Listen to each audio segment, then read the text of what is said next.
The Singapore government says a lapse in coordination and a misunderstanding led to some people's full identity card or NRIC numbers being published on a new online portal. Concerns were raised after the Bizfile portal showed full NRIC numbers for free in its search results. Apologising again for causing anxiety, it has clarified that the decision to move away from using masked NRIC numbers does not mean unmasking all currently masked numbers. Jeraldine Yap with more. We are very sorry to have caused them much anxiety. On behalf of ACRA, I would like to apologise. What's very important is to be able to let all of you know what happened and also to express our sincere regrets and apologies that it happened. Incident happened the way Apologising at a media conference, the authorities laid out the events that led to some people's full NRIC numbers being reviewed online last week. In July, the Digital Development and Information Ministry, or MDDI, had sent out a circular to all government agencies informing them to cease any planned use of masked NRIC numbers in new business processes and services. But the Accounting and Corporate Regulatory Authority, or ACRA, says there was a lapse in coordination on how this should be implemented, and the agency thought it should unmask all NRIC numbers in its updated Bizfile portal. The portal had previously displayed only masked NRIC numbers in its research. Our oversight has caused anxiety and confusion to the public. As the owner of the Bizfile portal, ACRA should have been more mindful that many Singaporeans have long treated their NRIC numbers as private and confidential information and would not want to have their full NRIC numbers searchable on the new portal. ACRA aims to resume the people search function on the Bizfile portal next week, but without NRIC numbers masked or full. Second Minister for Finance Indranee Rajah acknowledges that this might cause some inconvenience, as users may not be able to as readily identify the specific individual they are looking for. Given the public concerns in the wake of this incident, we felt it would be better not to show either partial or full for the present time. But what we are doing is looking to see whether there's any other way we can do this to make it easier for people to find the right person or the information they're looking for. Ms. Indranee says the government is not taking the incident lightly. We're thoroughly reviewing the incident to identify areas where we should have done and can do better, including improving the communication and coordination between agencies and the features of our digital services. The simplest thing to do for anyone who may be concerned about this is, if you do have your NRIC as an authenticator, change it. Because even if it was searched and somebody was able to get your NRIC, that NRIC itself does not open a door unless it is being used as an authenticator. Digital Development and Information Minister Josephine Teo says government wants to move away from using NRIC numbers, masked or not, as a way of authentication to access privileged information. Both ministers acknowledged that the matter could have been communicated to the public better. The government will be rolling out public education to raise awareness that the current use of NRIC numbers leaves people vulnerable. We know this will take time, and that is why we are not rushing to change policy.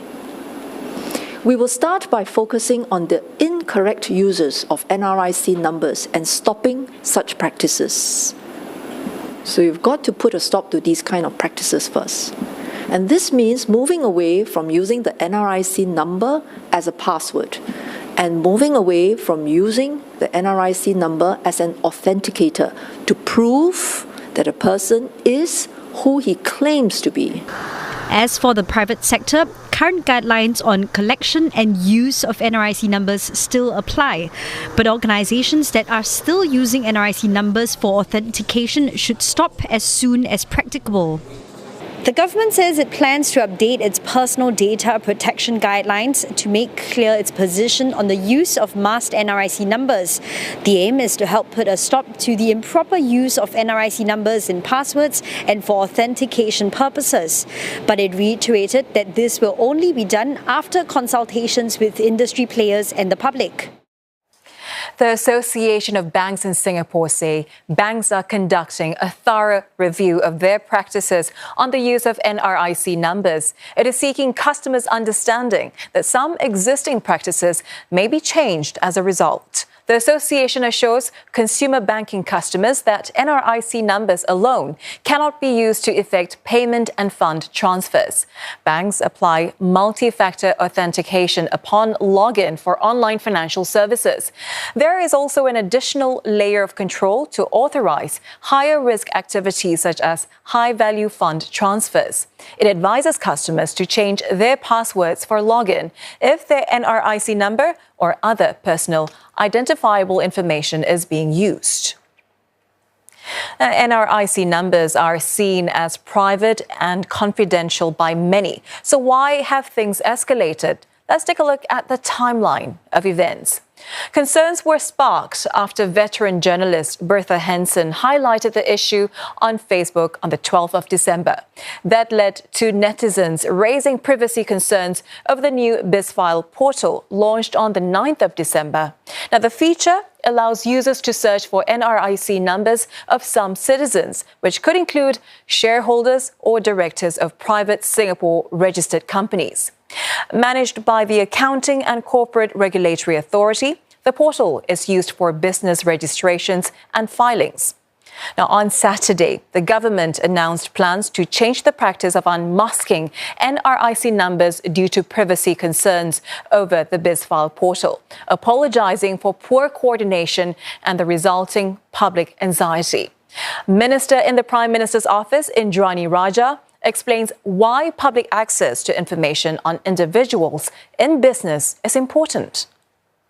ACRA does not have every citizen's information.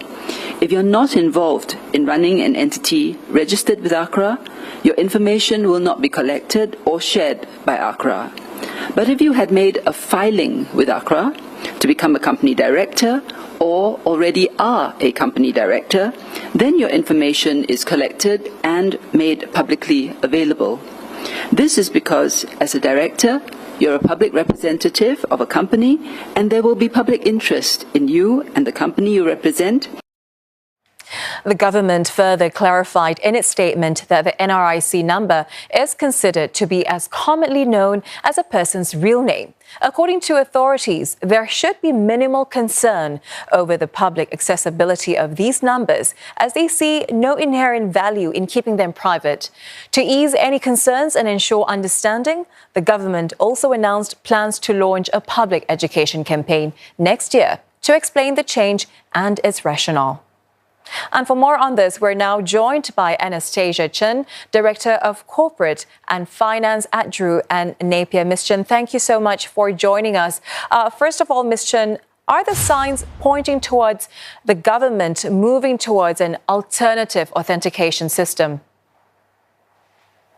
Yes, so I think one of the good things that come out of this incident is that there is now greater awareness that the NRIC number is an identifier and should not be used as a form of authentication.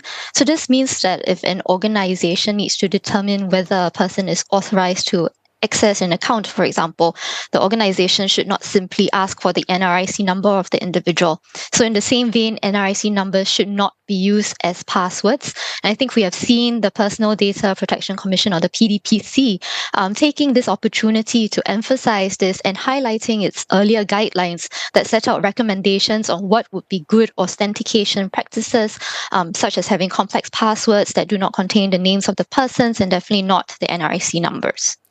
Would this mean an unmasking of NRIC numbers or move away from NRIC numbers within the private sector as well? And what would be the privacy implications that need to be addressed here? So I don't think we can infer any changes to the private sector. At the moment, the PDPC has stated that its 2018 NRIC guidelines would continue to apply for now, and they would be conducting consultations with industry and members of the public before they make any changes. So at present, there is no change to the position that is currently set out in the PDPC's 2018 NRIC guidelines. So with regard to your question on privacy implications, I think I'll look at this from the perspective of what we call the data privacy or data protection principles. So there are certain core principles, and one of these principles would be what is called a purpose limitation principle. So very simply put, this principle involves limiting the collection and use of data for specified purposes, and these purposes must be lawful and reasonable. For example, where the company needs to use the data to provide a service requested by the individual.